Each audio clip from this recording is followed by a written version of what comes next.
a speech on the topic Shri Gulzarilal Nanda, a marvelous social reformer.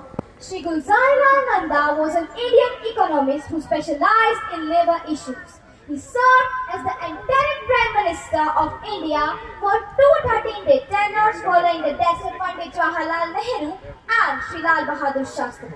But Shri Gulzarilal Nanda was not just a statesman. He was a visionary reformer.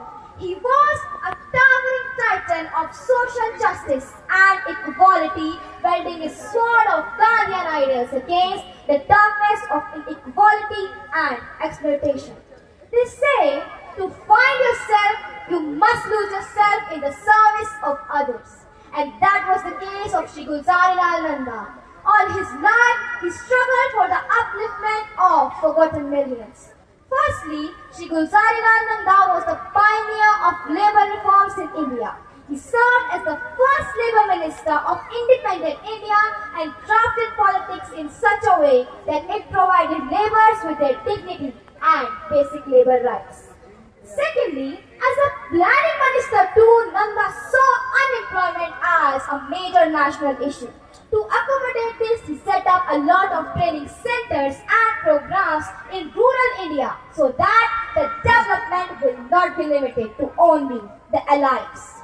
Shri Gulzarilal Nanda's heart was made up of pure gold, which can be seen how he sympathized with those people who lost their homes at the time of partition.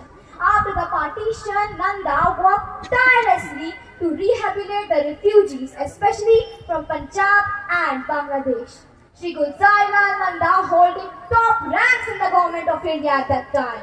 But never in his life he accumulated personal wealth or property. All he did was to serve his nation with true spirit of nationalism.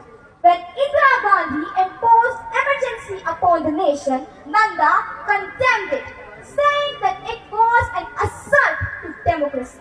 His stance, despite being in political isolation, shows how concerned he is for his very own people.